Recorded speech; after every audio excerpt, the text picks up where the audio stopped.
Hello, everyone, and welcome back to another edition of the Stupid Questions Podcast. I'm your host, Seth. If you don't know that by now, thanks for being here. You must be new. So today on the podcast, going to be talking with Jenna Caer. She is the co-host of Another Triathlon Podcast. She's a mom. She's a triathlete. She is a coach, a number of other things. She is an age group champion. She's also an Ironman age group champion.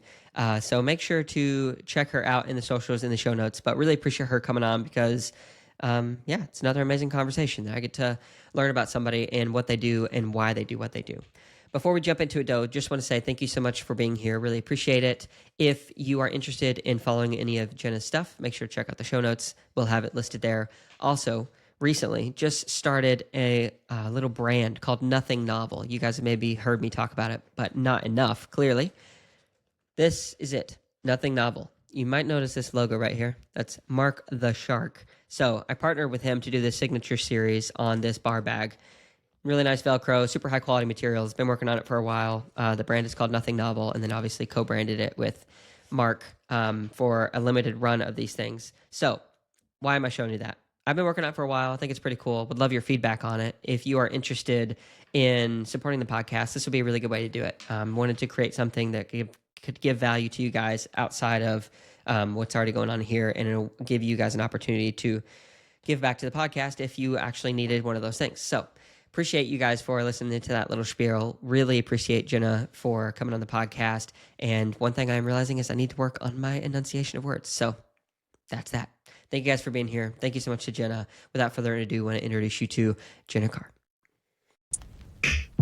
I'm hoping my voice will hold up here. I lost my voice a few days ago after coming back from Marbella, so Oh, no way. it hold up, but yeah, getting back there. Mine's actually just, I didn't truly lose it, but for the past 2 days, I've been like laid out completely. I had like a head cold like I have not had in years. I usually don't even get sick, but yeah, it just hit me a couple days ago, so I'm coming back as well. I have a feeling we'll both use the mute button once or twice in here. Yeah, yeah, for sure. Well, Jenna, first off, just want to say thank you so much for taking the time to come on my podcast. I'm excited to get to know your story a bit, but really happy you're here, and just, thank you for the time. Yeah, looking forward to it. It kind of had me a little bit more contemplative, thinking about, where I came from and how it's gotten to this point. I don't often do that, so it's kind of good. Oh, it's so good. I love diving deep with people. I think it's really fun for me, but I think that it also, like you're saying, like helps other people to be able to sit down and think, sometimes off the cuff, but like why we do what we do. And it's a lot of value, I think, to our lives. So I appreciate you doing that. Yeah, no, and love the podcast. You've really had some great interviews in there, and it definitely asks a few different questions than the usual kind of ones that athletes get. So it's really cool. Yeah, thank you. Well, first one for you then, since you may be expecting it, let's just dive in. Who, from your perspective, is Jenna? That is not an easy question to answer, and certainly not in any kind of succinct way with a lot of the random things I do. You know what? I would just say I am someone who believes in making the most of this one wild and beautiful life we have, and hopefully have a positive impact on the people that I interact with throughout it.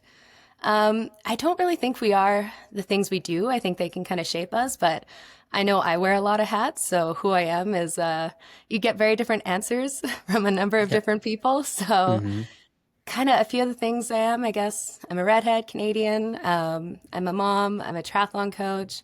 I do digital marketing because I like being creative, and I do some acting and modeling just for fun to mix things up and keep it interesting. But yeah, I do a lot of things all over the place, essentially. Yeah, that's awesome. Acting and modeling, is the acting part a relatively new thing, or is it something you've done for a while?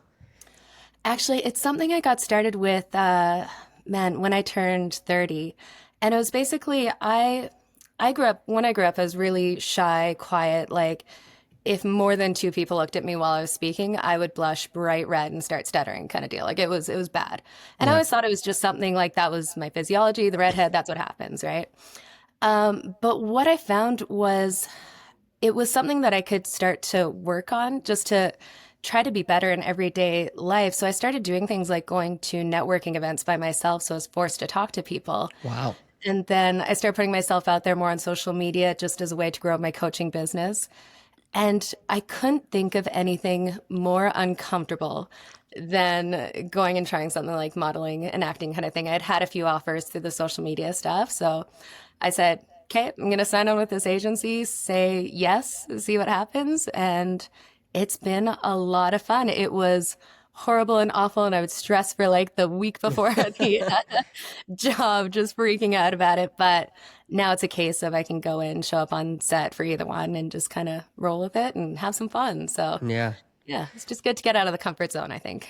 Yeah. So aside from like getting out of the comfort zone and being in front of people and being asked, I guess, to do whatever it is the job is for the particular acting role, what are the most like character challenging things for you in terms of just getting plugged in and executing that type of work? Yeah, I find I'm a fairly kind of empathetic person. I can feel other people's emotions a bit. So I find tapping into that makes it a lot easier, just be able to put myself in that headspace. Now, that being said, I haven't done like in-depth kind of hardcore roles or anything like that. Mostly it's Sure. commercial acting, which is just a lot of fun. And I will say most of the time I get hired either because I'm a redhead or I can swim and bike and run. So it's a lot of playing the athlete, which is totally my comfort zone. Yeah. Yeah, that's awesome. The redhead piece of it, I'm curious, is it just because they want the color red, or what does that usually come into? Yeah, so it's kind of funny. It's funny to come full circle because I hated being a redhead growing up. Like I said, I Really? was super shy and quiet, so I got teased a lot for it. But in TV and film, red hair is just like overrepresented because it's something, I guess, different in there. Hmm. For a while, it was all trending towards like the blonde hair, blue eyes kind of thing, but then they wanted to diversify a little bit and get some different looks. And for some reason, red hair just seems to be something that film and TV goes towards. It adds a little pop of Okay. color, I guess. Yeah. Yeah, Fascinating. there's tons of shots over there out looking over my shoulder, seeing a bit of my red hair with the background in there. Yeah. But yeah, it's kind of funny. There's not a ton of us left. We're kind of a dying breed. So Mm. yeah, it's kind of fun to have that be a part of what I do. Something that was such a negative in my life for so long be Yeah. something that has become real positive. You said there like aren't many of you left. Is that something that is trending out of Yeah, yeah. species? Yeah. So because of the genealogy of what has to happen to produce a redhead, we're definitely kind of dying off in a few thousand years. There's not going to be any redheads left just because it has Interesting. to line up. It's so recessive. Yeah. It's kind of funny. My parents, my dad has jet black hair, my mom has brown hair, but both grandmas on either side were redheads. Oh, So wow. me and my two sisters are all like variations of red. Oh, wow. Oh, that's And so then cool. my son isn't at all. So Yeah. this one it kind of skips a generation, but you have to have that I guess two people in there to really get it. Yeah. So where are you in the lineup with your two sisters? So I'm the oldest. We're Okay. each 2 and then 4 years younger in there. Okay, nice. Yeah. Where'd you guys grow up at? So I actually grew up where I am here in Calgary, Alberta, up in Okay. Canada. Beautiful during the summers, Hmm. some very, very cold winters at times. Yeah. Do you think you'll always stay in Canada? So I actually moved away. There was about 7 years was where I was traveling around for work with my husband. We kind of went all over the place from Texas to Scotland to Denver to northern Alberta for a while. So once we had our son, we kind of decided, okay, it's time to head home, Yeah. stay in one place for a little bit, and just kind of settle down. Yeah. How old is your son? He's 10, I guess almost 11 here in a few weeks, which is Wow. crazy. Yeah. That is crazy. No, that is crazy. So my wife, I don't know if you know, but my wife is pregnant. She's due in February with our first. So Oh, I've been thinking a lot about congratulations. yeah, thank you so much. Yep, Oh, she's going through that's the crazy stuff. Oh yeah. It's wild. It's so funny. 2 nights ago, she was just complaining about like, oh, I can't be comfortable. And then I was like, well, what do you need? She's like, I think I need a special pillow. So like, I immediately ordered her off Amazon like good. this mommy cozy wraparound pillow. It's kind of funny, but yeah, Yeah. Oh, it's an incredible adventure and just yeah, it changes your whole life for the better for sure. yeah. So I'm curious, like going back to your upbringing, because you mentioned quite a bit about being shy and more reserved. How has that affected your parenting style? Um, it's funny. I don't know if it has drastically because my son is the complete opposite. Mm. He's Mr. Personality out there, happy to chat with everyone, just wants to kind of engage with everyone and make them laugh kind of deal. So, Yeah. I thought it would be a case of me trying to impart some of the things that I had to learn to become more confident and outgoing. But this kid, he's got all the confidence and charisma in the world, so it's just kind of let him do his thing. Yeah. Do you find that your personality was one that was kind of on its own, more of a nature thing rather than nurture compared to your own parents? Yeah, my parents were definitely more outgoing than I was. I didn't I didn't know it at the time. I was just recently diagnosed with ADHD, and I didn't Mm, realize that kind of had a big impact on me growing up without knowing it. But I would kind of hyper focus on books and these kind of like imaginary worlds or stories. So I was just always my nose in a book, kind of hyper focused on that. So that I kind of think sheltered me away from other people. So it took me a little while longer to get out of that and kind of learn how to interact with other people a bit more. yeah, yeah. Why did you seek or figure out the diagnosis? Like, what led to that? Yeah, so it was, I always thought I was just an adrenaline junkie. I was always Yeah. kind of, once I got out there and started exploring more of the world, I was always looking for the new adventure. And kind of always said my greatest strength was that I'm never satisfied. I'm always looking for the next thing. But Mm, it was also my greatest weakness at the same point because I was never satisfied or kind of yeah. staying in one place. So it got to a point where focus was a struggle at times, but more so I would go on the other end. So ADHD is really the inability to control focus. So sometimes that is Mm, kind of totally scattered, trying to focus on one thing. Sometimes it goes the other way, where you have a hard time getting out of this hyper focus mode. Where it kind of, the first kind of thing was my sister was diagnosed with it a few years ago. I didn't think too much of it at the time because I had a thriving business, things were going good, like my life was great. But then I decided to build this strength training for triathletes app. I'd never done any coding or app work or anything like that before, but yeah. it got in my head that I wanted to create this thing I saw was kind of missing in the industry, so I wanted to get after it. And it basically disappeared from my life for like 4 months. Just had to work on this app. Like if I wasn't working Mm, on it, I was mad that I wasn't working on it kind of thing. And wow. it kind of made me think for a second. I'm like, okay, something's not right here. And I didn't know that side of ADHD before, so I didn't really connect it. But the more my sister started talking about it and kind of what she experienced, I'm like, okay, this might possibly be a thing, right? So read some more on it and then eventually went to a doctor. It took me a year and a half to book that appointment, which should have been a sign. Yeah. But I was still kind of questioning with it. And it wasn't until I tried the medication for the first time, which basically it's like amphetamines. Like it's something that should like make you, for the normal brain chemistry, just make you crazy, like feel high and stuff, right? And the Hmm. first time I took it, I remember for the first time it felt like relief because I could slow down and my head was Mm, quiet and it actually made me sleepy. And I'm like, okay, that's the sign this is probably a thing, interesting. right? Yeah. Yeah. So it was really just interesting to see that sense of calm that I'd never really had before. It was like, oh, okay, this is what most people, I guess, feel Yeah. like, which was really interesting. Hmm. How did it affect your sleep overall? Like, going to bed at night, I guess, because a lot of entrepreneurs I've known, and myself included, sometimes, like you said, your brain kind of doesn't shut off, so you go to sleep and it's just kind of going, going, going. Yeah, is interesting because again, if you don't kind of have it, then this medication is really bad for that. Obviously, people use it to stay up all night studying and kind of do Yeah. other stuff. I found it really reduced my anxiety and made me feel a lot more peaceful and calm, and that sleep aspect became a lot easier, just because my head would just quiet down a little bit Yeah. more. Now, I only ended up taking the medication for about a year before I realized it was having effects on my performance. So, whether I felt it or not, it was raising my blood pressure, which means I Mm, wasn't recovering as well. Like my recovery scores were down.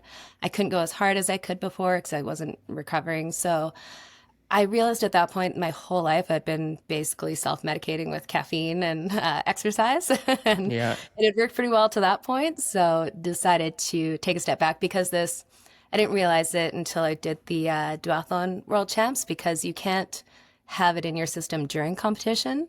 It's okay out of competition, but it cannot be in your system during. Mm, And it takes like 6 weeks to kind of come down off of it. And that's when I realized how much better I felt physically. Mentally, it was a little mm, tough, but physically, I felt so much better without it. So then I had set some really good habits and just understood more about how my brain works within that year and just kind of got into some good routines. And So kind of came off it and used what I learned to maintain a lot of that and find a good balance now. Yeah. That's so interesting, and really articulate the way you put that. But when I'm thinking about my own journey, you said self-medicated with caffeine and exercise. Yeah. Yeah, like I enjoy exercise to a great deal. And I think that a lot of people are in the same boat, similar to what you're sharing. But you do that because it gives you a sense of fulfillment, something to focus on. And then honestly, like there's nothing quite like once you do build up the endurance, just having the good feeling of like, okay, I've kind of emptied myself of those things. Stress Yeah. levels come down. Things that would otherwise seem like a huge deal don't seem like a huge deal. But then on the other side, like with caffeine, whenever I take caffeine, even just a little bit, like it has an astronomical effect, but I get laser focused on something and like Oh, I'm yeah. just ready to go. And yeah, and I don't know if that's like what you meant by self-medication, like using it to like help focus or then help you to like not stress as much. Yeah, for me, caffeine makes me more calm and almost a little sleepy. Like I don't take caffeine during races because it just brings me down, Oh, which wow. is So yeah, you're way different than me ironic. then. Yeah. That's crazy. But yeah, with the exercise, I didn't know it at the time, but like long bike rides and long runs were the only time my head was quiet and I felt kind of at peace. And so I kept Wow. doing it. But yeah, it turns out it had a big part of it. So what are the routines that you like learned about yourself or the things that you established because you're not taking like medication anymore to kind of give you a semblance of, I guess, control or just like that peace and calm that you need? Yeah, so I think the biggest thing I realized was just like understanding my brain made a big difference. So if I say, "Oh, I'll remember to do that later," now I know I absolutely will not remember to do that later. There's just not a chance it's gonna happen. Yeah. So doing things like either doing it now or writing notes. I've got a very robust note section on my phone and calendar reminders for everything. And it was Yeah. just, I think that was the biggest thing was just understanding how it works and what my shortcomings were so that I could set up some tools to make sure that it didn't affect what I was doing. And especially, I run my own business. So things, if I don't do them or don't coordinate them, then it's not going to happen. So making sure that I have those tools in place to not drop the balls when I Yeah. get focused or excited about something else. Yeah. Yeah. No kidding. So, we'll come back. I was going to ask about your business, but I want to go back a little bit further to Yeah. like when you first introduced or were introduced to sports, because it sounds like growing up, based on what you told me a little bit, is you didn't grow up doing any sports. I'm curious what you did in those earlier years, if anything. Yeah, so I grew up just, I was never any good. Anything with hand-eye coordination, I suck at. And what I would later learn is that I'm very competitive, so I would suck at it, so I wouldn't want to do it, so I didn't do any of Mm, it, yeah. essentially. Yeah. Been there. So really, I was just a kid with the nose in the buck. I was in the marching band, so I did Right that on. side of What'd you things. play? Played trumpet. Oh no, that was the Yeah. first instrument I really learned how to play too. That's funny. Oh, really? Awesome. Yeah, got sucked into that. So, yeah, those are kind of the two things I did. And yeah, it wasn't till a number of years later until I kind of found sport and all the great things that come with it. Yeah. How'd you find it? Sport. Yeah, so I was working as an IT project manager at the time, kind of downtown here in Calgary. And, there's all the drinks with coworkers and lunches and stuff. And it always been kind of chubby, but it got to the point where I got like really overweight at one point. Mm. And I just remember so clearly this one morning, I woke up and I had stretch marks on my inner thighs. And I'm like, okay, this has gotten completely out of hand. Something has to change here, right? So that day there was a gym like down the street from my office. That day I walked in there and I'm like, okay, like I'm looking to get a trainer and stuff. And like, oh, well, next week we've got this weight loss competition starting up. You should join it, right? I'm like, There's the come competitive this spirit. far. Yeah, may as well jump all in and go, right? So signed up with a really incredible trainer who taught me about strength training and just how to fuel your body. And it was kind of fun because this competition was across Alberta, the province I'm in, and each of the clubs were competing too. So they Oh wanted wow. their person at the club to win. So they kind of like people got dropped off through the competition, and it got down to the point where it was like me in Calgary, and there was one other guy in Edmonton that were kind of the finalists in there. So we kind of had that last push. So I had the whole club like just supporting and helping me out and Wow. stuff. And, I ended up losing about 50 pounds there. And that was just How kind of, much time was that, by the way? it was 4 months in there. Wow. Yeah. So it was pretty like all in for the time. But it was just so cool to see what my body was capable of because I Mm. had no idea. So it was Yeah. really fun to get on that journey. What was your most favorite part about that journey in terms of the exercise or the things that you maybe hadn't done before that you were getting plugged into? I loved the heavy lifting. Like just Yeah, that it's still something I enjoy where the satisfaction of feeling that soreness the next day, it was like, okay, I did I've it. done something. I Yeah. have actually accomplished something here. So being able to have that feedback and then just like slowly seeing the changes that my body was going through and just Mm. how much better I felt. And it was, yeah, even my head felt clear. My body seeing that it could actually be strong and move well. And I could, have some love and confidence for my body, which I hadn't Yeah. had before then. Yeah, I was gonna ask, like, before that, there's an unhealthy version of it, I guess, where it can be an obsession where, because I've Yeah. struggled with it, where, you look at yourself in the mirror and you're just self-consciously or sometimes even out loud telling yourself like these just horrible things about yourself, but then you start to Yeah. lose weight and then you gain that confidence. Um, I guess, what did you learn about like the mental health side of like losing that weight and then how you relate to yourself through that? Um, I think that it took me a while longer to learn some of those lessons. Over the next like year or so, I would gain and lose 30 pounds every like 6 months. So like once I didn't have that support or that driver of the competition, what I look like just wasn't enough motivation to stick to Mm. it. So I'd go hard at the gym for another 2 to 3 months and then I'd fall off completely and go back to drinking beer and playing pool in the pub every night. So it went up and down for a long time. But it wasn't until I found like triathlon and running that piece became a lot easier. I found it was this massive mental shift when it stopped becoming about what I looked like for the driver, opposed to having this goal and being competitive. And again, just seeing what I could actually do, how I could improve. Once I found that motivation, it went from counting calories, stressing about it, going up and down to listen to what my body needs to eat to fuel it well to get better. And Mm. that was a massive mental shift. And it's been relatively easy since then. It's not something I think about anymore. Yeah. Well, so you told me you've been doing the sport of triathlon alone for like 13 years.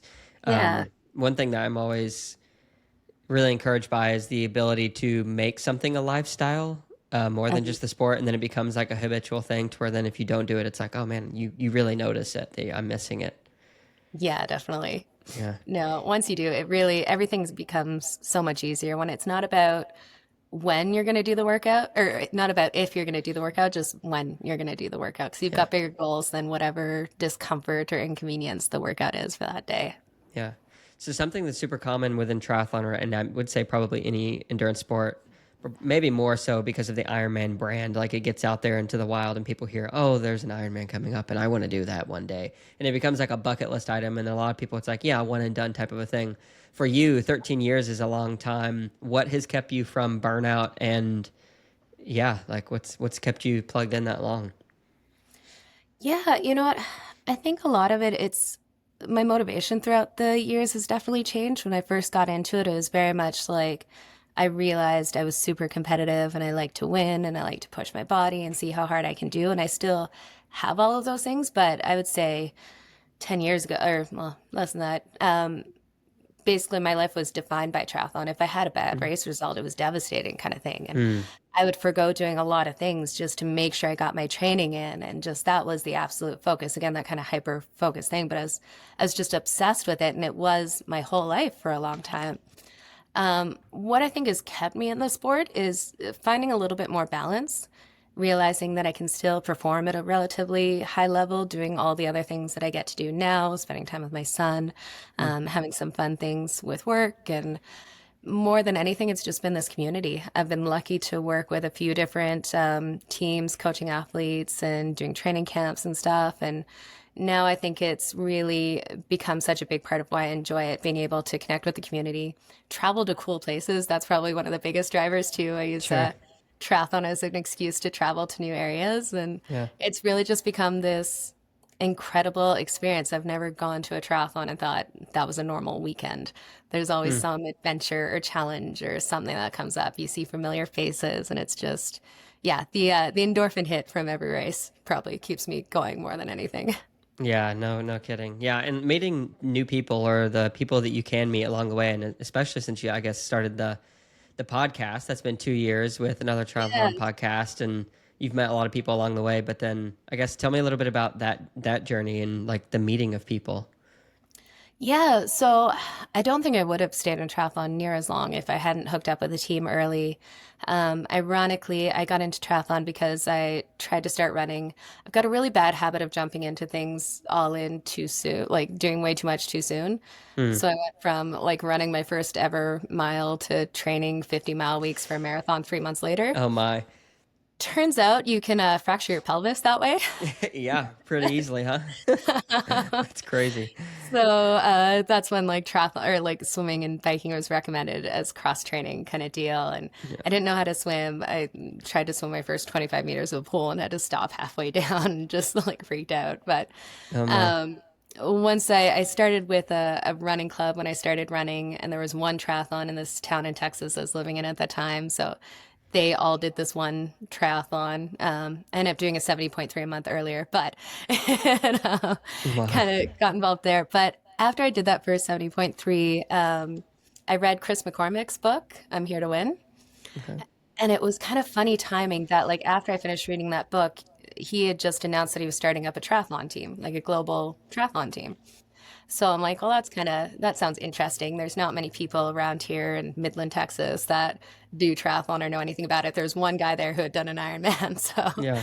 it was totally different. So I ended up joining that team and went to the first team event with a race in Barcelona. And that was kind of the first time I had traveled to Europe. And it was getting the opportunity to train with other people and talk to them about the race beforehand and Hmm. just feeling that kind of energy. And when you talk to people in your day-to-day life and you say, I'm doing a 4-hour bike ride, they look at you like you're insane.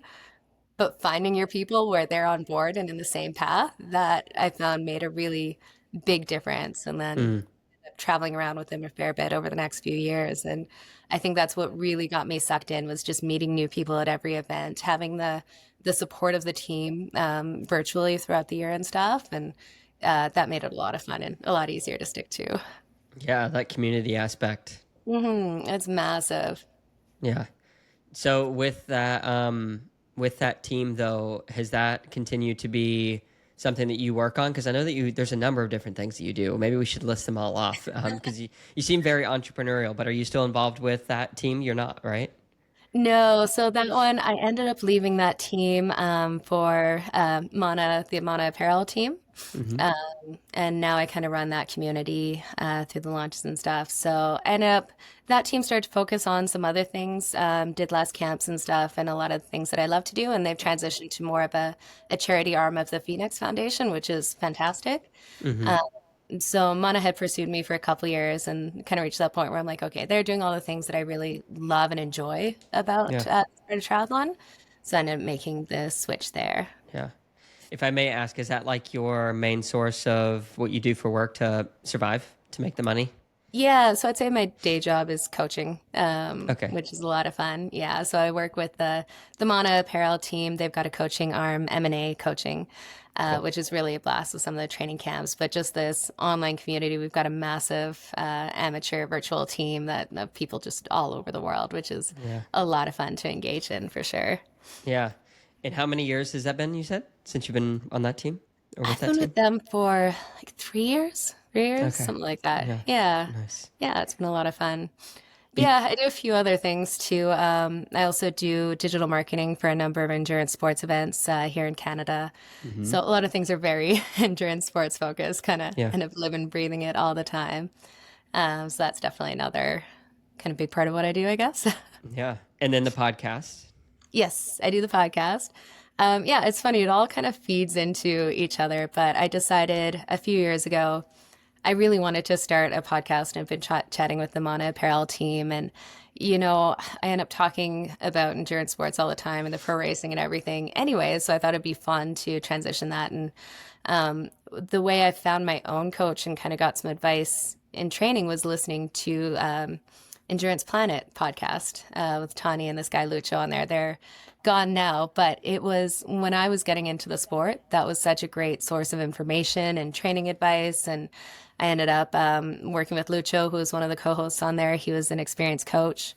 And I kind of wanted to do the same, like kind of share that information and help support other new people in the sport and kind of pass some of that along. So yeah, I kind of went out to the coaching team on Mana and said, hey, who wants to join me for a podcast. And one raised their hand with Vet A, and then down the line, we ended up hooking up with Josh, who was interested to come chat too. And since then, we've had a lot of fun just geeking out on triathlon every week. I think we lost her there for a second, and we're going to have to get reconnected. I'm not sure what happened to her internet. It looks like she bonked out. Before that, internet snafu, you were saying a little bit about how Josh decided to start jumping in with your podcast, and then you were talking a little bit more about that. So if you remember that. Yeah. Yeah, no, it was a lot of fun. He, again, one of those things, you make these connections not only in person, but social media has been a big driver of that too. So didn't know him in person at all, never met him, but he kind of reached out saying, hey, this could be fun to be a part of. And we tried him out for a few episodes, and he's been an awesome addition. So we've got our little crew that just geeks out on triathlon every week. Yeah. Yeah. How many episodes have you done now? Because it's been 2 years, right? Yeah, I think 120. We got one with Yellow Genes coming out today that was 120. So yeah, probably one of the few things I've stuck to this long. So definitely having some fun with it. Yeah. How easy has it been because the guests, because I know you do, sometimes it's just you and Josh, sometimes it's other guests, and then sometimes it's professional athletes, but like securing the time, securing the guests, doing that. I'm curious how you do it, like, and how it works out. Yeah, so we kind of have our foundation every week is me, Josh, and Fed just talking about triathlon, the previous week's training, giving some training advice. The guests are kind of more, well, Josh is definitely the one that drives in, chases after people, which I so appreciate because that stuff, hate to do. But it's more we reach out to a bunch of people, and if we can kind of conveniently get people on, then we will to hear some of their stories, or if we hear an interesting story that we want to know more about, we'll reach out to them, and we kind of do a combination of whether we include it in our regular episode or if we do a standalone with them.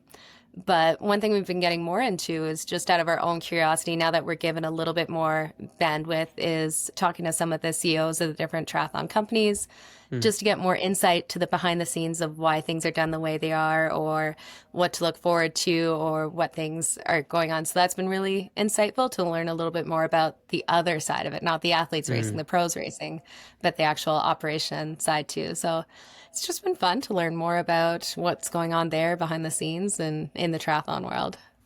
Yeah, no kidding. I love the business aspect too of talking to people who have either started companies.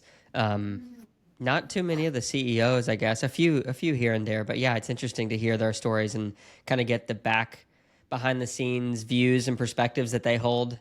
Because as just a participator or age grouper in the sport, you kind of have all these ideas and how you think things work, and then you get to talk to them and hear a little bit more of. Really, it's kind of like just a big family. Like everybody's, I would almost say it's like a religion. There's a lot of these people that they're all connected. Everybody kind of knows everybody. Oh, yes. The inside scoops, the tea, like it's all just kind of inbred a little bit. It's kind of funny.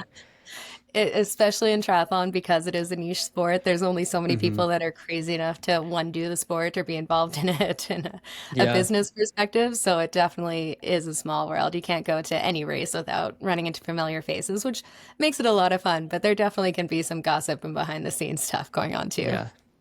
Yeah, gotta kill the gossip. So for you, I'm curious, what since you started the podcast, you've been in the industry a while. What are some things that you've learned about yourself through just the podcasting arena of like doing a weekly thing where you're talking to people, you're asking questions, you're trying to figure out a little bit deeper of why they do what they do? Yeah, I would be curious to hear what you've learned.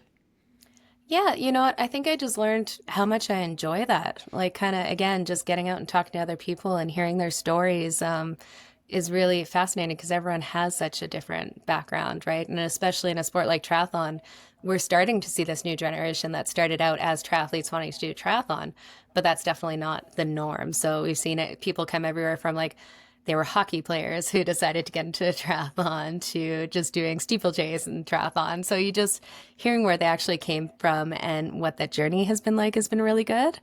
But personally, just geeking out every week with Josh and Fed and just being able to talk about this sport that I love and I'm watching anyways I find it really entertaining just to have that space where, again, most of the people in my life don't know or care anything about triathlon, where I can like totally geek out on the goings on in a race and what happened, break it all down and talk with an engaged audience and get some of that feedback from the audience that watches. It's a lot of fun. Yeah. What is something like you're most excited about going into like the new year? Because there's a lot of stuff you're a part of.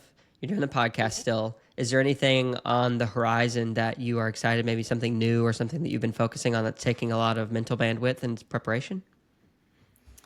I think for the most part, I'm just open to what comes up next year. This year ended up being really random with lots of travel and lots of fun stuff. A lot of it was unexpected and last minute, and I find that tends to be a lot of how my season and schedule goes with kind of Yeah. all the stuff I do. So I'm just excited about seeing what happens in 2026. I've learned to just say yes to a lot of things and Hmm. roll with it, have some fun with it. That's awesome. You're gonna be continuing to coach, I would assume, Yes, as well. absolutely. Yeah. Yeah.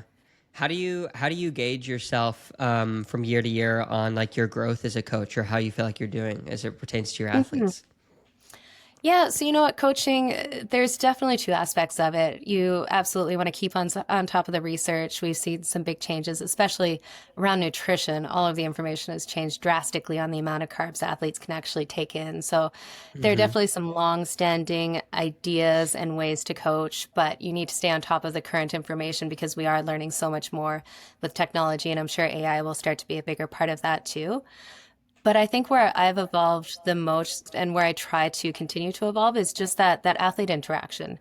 Because an athlete could go find a stock plan off Training Peaks or use something like TriDot and get a generally decent training plan to go off of. Where I find coaching, what makes the biggest difference is that interaction back and forth, finding out what motivates them, what drives them to do the sport every day, what the challenges are in their lives, and helping them work around that to fit sport better into it and make sure that sport is something that excites and challenges them, but doesn't stress them out and become another life stress Hmm. through the. So I think that's where I've evolved the most is just learning how to work with different types of people with different motivations.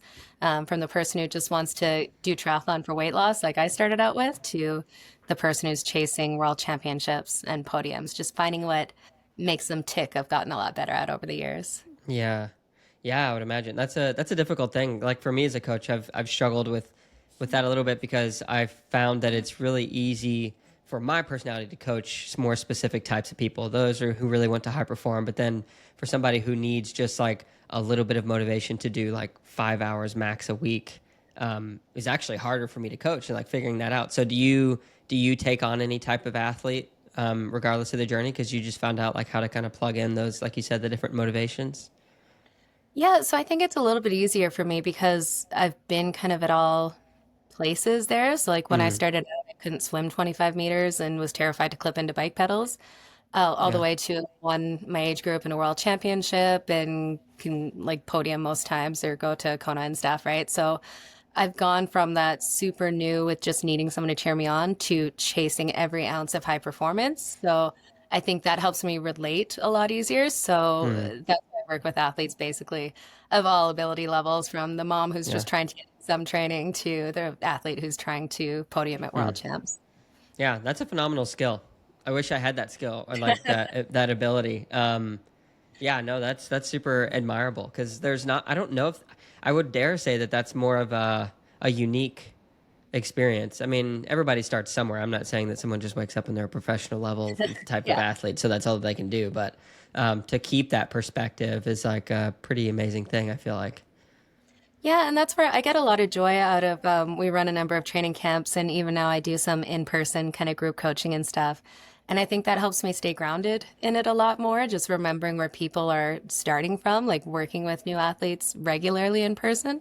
But yeah, it's been such a wild and unexpected and fun journey that it's cool to be able to share that with some people. Yeah. As you operate in the coaching realm and beyond, do you think that you more operate from a position of using your head or your heart? Um, I'd say definitely more my heart and creativity. I'm of two minds where I love diving into the analytics and the data. Like I said, I used to be an IT project manager kind of thing. So that analytical side has always been a big part of who I am. But I think my strength in the coaching side is really more on the heart, just helping people find their passions for doing it, find what motivates them and makes them tick. And it's definitely driven a lot of the choices of things that I do. Is it has to be something that excites me, that inspires me, that makes me fired up to go do it. And sometimes it excites me because I'm terrified and it's something new that I've never tried before, or traveling to a new location. But a lot of my decisions are more driven off the heart side, just, looking to enjoy everything this life has to offer. Mm. Do you feel like that's always been the case for you? I think for a long time it was more driven by the head, just because for a long time I was very scared of stepping outside of my comfort zone. So I would analyze everything, make sure I had the right answer before making any moves forward. And that served me well for a long time, but I think I missed out on a lot of things, just overanalyzing it and being scared to do anything that I couldn't fully understand or put numbers to. But now it's a lot more fun, just kind of, jump in, see what happens. And it's led to some of the best adventures and experiences. So I definitely prefer that way. Yeah. Yeah. I feel like for me as well, being able to connect with somebody on a personal level, like using the heart from a coaching perspective, even often offers up more longevity to just in that relationship, but in their experience in the sport. And then obviously even from an experience of a coach, for sure. So let me ask you this question. What is something like difficult that you're going through right now that maybe most people don't see? It's a good question. I would say I struggle with wanting to say yes to everything and not having the time to give to it, because obviously I have a family, I've got my son, and I want to make sure that I spend the time with him in his developmental years and stuff and really enjoy that time with him. So sometimes I do have to turn things down, and that sounds like a really privileged place to come from, that my struggle is that I don't get to work more or do the stuff that I enjoy doing. But I think the biggest struggle is just finding that balance between being able to be present and give what I need to both my family, to the work that I enjoy doing, to the things that I enjoy doing, and finding, some semblance of balance. I don't know if that really exists, but trying to get close to it. Yeah, I was going to ask, what would you grade yourself on your balance right now? Like, how do you think you're doing? I'd say a solid B. It's gotten a lot better. Like I said before, I used to swing a lot more wildly, kind of going all in on things entirely. But I think I've got a fairly good routine. There's always room for improvement in everything, and it's always evolving constantly. But solidly B. Yeah. Oh, B's good. I mean, I got through all of college with C's, so I'm happy with B's. But what are your what are some of the flags or the signs that you see that let you know, like, okay, I'm probably at a D right now? I'm pretty hard on myself. So it's really, if I start kind of beating myself up more, realizing that I'm not giving what I need to. My son will definitely let me know if he feels like he's not getting enough attention. So that is a very good built-in warning sign. He's, I love it. He's definitely a mama's boy. So he still enjoys spending time with me. I want to make sure I make the most of that at that time. But one of my biggest signs is just if my sleep starts to fall off, because I'm so trying to do too much. And if my sleep falls off, my brain gets even more chaotic, and then that makes everything harder in the end. So that's probably the biggest kind of indicator. If I'm trying to do all the things and not getting enough sleep, then something has to change, or else the stack of cards is all going to fall. Yeah. Yeah, it's super interesting to me whenever sleep starts to fall off, how much bigger small issues can seem, or any issue, when you have the right amount of sleep over here, and the perspective of it, than when it's over here when you don't have enough sleep, or vice versa. Like, it's crazy how the size of things can be inflated with lack of sleep. Yeah. And that's the thing. Watch out for when you got the new little one at home. That is definitely, the toughest part to balance for the first while. Yeah, I've actually struggled a ton with this, because a lot of my friends, so I'm 33, a lot of my friends have 1 or 2 kids already, my sister included. She's got a 1.5-year-old and a 6-year-old, or 6-month-old. And, they talk about this lack of sleep, like, oh, you're not even ready. And I'm like, I know I'm not ready. And if I get 6 hours of sleep right now, for a couple of days, then I turn into like just this very cynical individual. So I'm like, what in the world am I going to do? But then I've also been told, and I'm curious your perspective on this, that within parenting, like your body adapts to how to survive off of less sleep. Do you think that that's true? And how do I get enough sleep being a dad? I know my wife's going to have such a harder time in the beginning more than I will, but I'm curious Yeah. what kind of advice you might have. Well, my body didn't adapt. That was actually something so I'd always planned to have two kids. And unfortunately, my son was not a sleeper. For the first 9 months, he never slept Oh, longer than 45 minutes, day or night. Never. are you So serious? I was never sleeping, or sorry, an hour he'd get up to sometimes. But so I wasn't sleeping, right? And I Wow. remember going to like his baby appointments and stuff with the doctor, and I'm he's not sleeping well. I'm not getting his sleep, and the doctor would just be like, "Oh, well, he's thriving. Everything looks good. Like you're good to go, right?" I'm like, I'm not "Yeah, but thriving. so it got to the point where I didn't train, but I exercised all through my pregnancy. Like I did an hour run the day before I went into labor, kind of thing, and Wow. it got to the point where I couldn't run for 2 minutes in a row because my hormones got so drastically trashed from never sleeping for more than that 45 minutes. So it got to the point where I stopped driving. Like it was bad for me. Holy Uh, smokes. so my son definitely wasn't a sleeper. It took him till like 3, he started napping really well, but there was a long period in there. It was probably, I think it was around a year. It evened out to the point I was getting some decent sleep again, but that first 9 months was just absolutely brutal. Oh Yeah, my. to get my hormones and everything back in shape. So that's not everyone's experience though. Not to scare Sheesh. you there, but Oh, yeah, that now I'm definitely, horrified. We'll see what happens. that's why I've got one kid. Yeah. Sheesh. No, now he's just the happiest, healthiest boy. So, it's one of those things where all the struggles kind of you go through. If they're okay, it makes it all kind of worth it. Yeah. No, for Hmm. sure. And I can't understand that yet because I'm not there, but I am looking forward to it and try to figure out how to survive. I'm hoping that we just have this little angel. It's a little girl. And some Hopefully do. she'll just sleep, that she'll just be this perfect little thing. And then we can deal with give me the teenage drama and that kind of stuff. Maybe I can sleep around that hopefully, but we'll see. There we go. Yeah, no, I had the tough early years, but now he's just the sweetest, kindest, happiest kid. So, Yeah. yeah, I'm on easy. I've Hmm. been on easy street since like the age of 3, so Yeah. I will take it. 7 years, got some years back under your life. Um, Yes. So, how has your definition of like success changed since you started even your career? Because we didn't touch on it much, but you went to go be a project manager, like you said, an IT company. You've done a number of different things, and you strike me as an entrepreneurial individual. So you're wanting to go out, start things, or be involved and be more of a front leader in these different areas. What has success looked like to you now, and how has it changed since you were, I guess, younger in your professional career? Yeah, so it's funny, kind of before it was always about kind of climbing that corporate ladder. I was good at what I did and saw success kind of early within the corporate world, which was a lot of fun. I thrive on, yeah, basically being good at things. I was competitive when it came to work too, where it was like, okay, if I'm improving things and doing well and hitting my targets, I'm happy, right? And it was Mm, funny because both my grandmas were entrepreneurs. One opened a health food store and one was an interior designer. And I always thought that was crazy. Like that, just the uncertainty of all of that mm, stressed me out. I'm like, there's no way, right?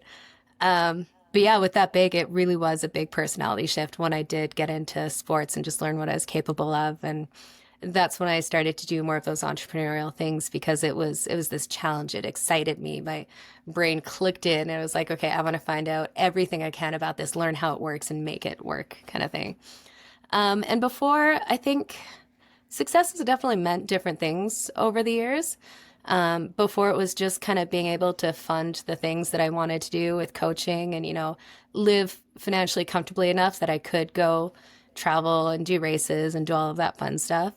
It's shifted quite a bit the last year and a half. I've been the sole breadwinner for a while. So then it had to mm. focus to, okay, make sure I'm making more money so that I can comfortably support my family for the time being. And that added a little bit more stress to it. But Yeah. right now, I think success is just defined about doing the things I enjoy, trying to find some balance in it, and just being financially comfortable enough that that's not a stress in my day to day life. And think of right now I'm in a good spot with that, which is nice. When things are kind of flowing and moving and I have the opportunity to jump into new opportunities or do things that excite me while still having a solid foundation, I think that's success to me right now. Mm. Yeah, no, Mhm. that's very well put. Um, I'm curious, are you still the sole breadwinner in your family? Yeah, I am right now. Do you mind if I ask some questions around that? Yeah, go for it. Because the reason I want to ask is, so when I first got married, I've been married for 8.5 years. The first several years, I was full-time entrepreneur, had this dream, grandiose vision that the startup company I was working on was going to be, to the moon, whatever. Mhm. And my wife, she allowed me that opportunity, and she was the sole breadwinner. And the dynamic in our marriage that it started our marriage with was like very high stress. She was struggling with some mental health stuff too, but on top of that, super stressful job, working nights in a hospital. I was kind of just traveling the world trying to raise money slash, get this product company started. But then like, years later, and I'm talking, we got married in 2017, like 2021, 2022, I start making money and like more money to where she doesn't have to stress as much. And it like was this dynamic shift in our marriage that I had never even contemplated really what that would mean to me as a person, that how it would like play into our marriage, or it's just things that like younger kids I feel like we never even think about. So I'm curious for you, like, because you've been on both sides of the equation, Yeah. and I don't want to say that there's one right way or wrong way, although I primarily now, like, I don't ever want to go back to a place where she's the primary breadwinner, just because as a man I think it makes me feel really good. But like, how has that played its stresses on like the marriage, and like how you guys have worked through that and related to each other and things of that nature?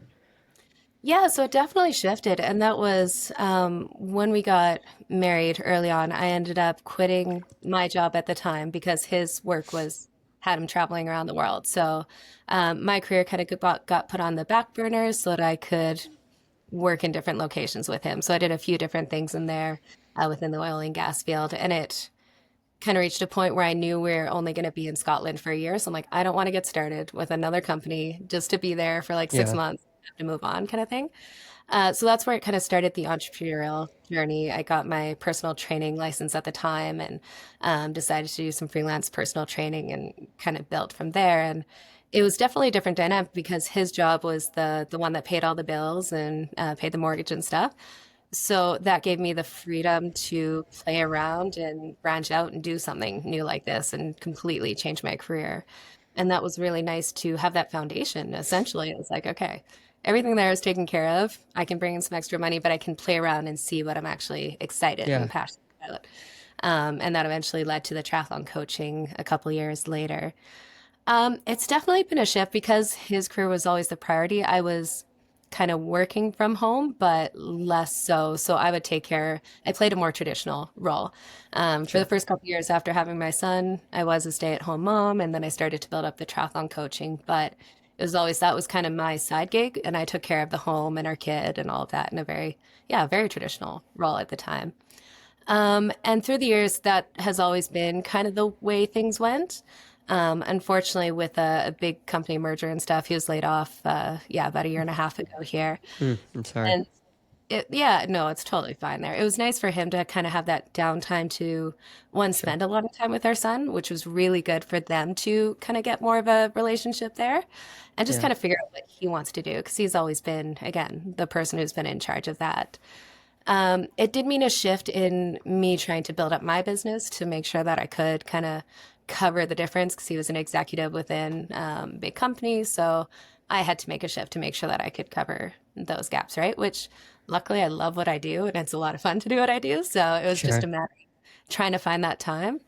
The biggest struggle was just the shift in roles a little bit more. Now that I'm working more, then more of the house stuff kind of has to become his responsibility, and more of the taking care of our son has become more of his responsibility. And that was definitely a challenge to navigate. We've gotten to a better place now, but it's still always a struggle when you change something in a relationship like that. Like I met him when I was 19 and we got married very young. So it'd been a long time of things always being done one way and Yeah. trying to make that shift took a bit of time, but yeah, just communication and kind of working that out. And it's never perfect, but yeah. Yeah.